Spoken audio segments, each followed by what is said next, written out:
এবার চট্টগ্রামের কাচ্চি ডাইনের রান্নাঘরে তেলাপোকা ও ইঁদুরের উপস্থিতি মিলল।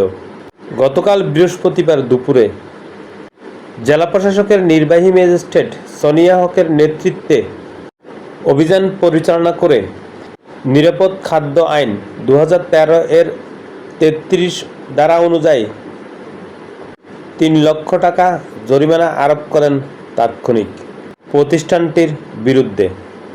উক্ত অভিযানে বাংলাদেশ নিরাপদ খাদ্য কর্তৃপক্ষ, জেলা ও মেট্রোপলিটন কার্যালয় চট্টগ্রামের কর্মকর্তা কর্মচারীবৃন্দরা উপস্থিত ছিলেন।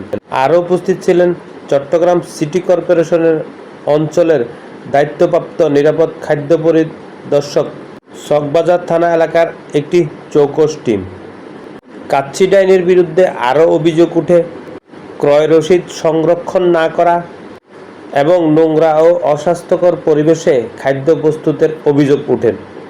এ সময় প্রতিষ্ঠানটিকে সতর্ক করে 3 লক্ষ টাকা জরিমানা করা হয়।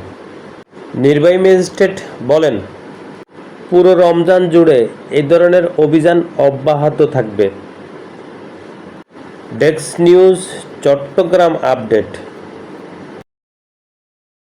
আপনি মেয়াদ উল্লেখ করেছেন, সেই মেয়াদের প্রেক্ষিতে আপনার কোনো সেলফ লাইফ স্টাডি নাই, কোনো গবেষণার ভিত্তিতে আপনি এই ধরনের মেয়াদ বসান নাই, আপনার মনের মতো করে আপনি বসিয়ে ফেলেছেন।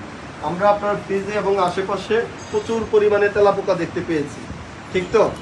আমি এতক্ষণ পর্যন্ত যে বিষয়গুলো, যে অসঙ্গতিগুলো উল্লেখ করেছি, এই অসঙ্গতিগুলো তো আপনাকে সাথে নিয়েই আমরা দেখেছি, ঠিক কিনা? আচ্ছা, আপনি কি আমাদের এই বক্তব্যের সাথে একমত?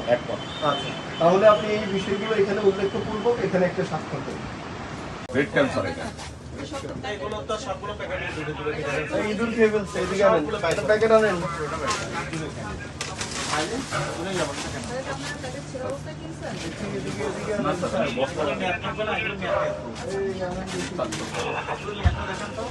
জায়গা কম ভাই, আপনার একজন জানে, এই আপনি বের হন, ওনাকে দেন যে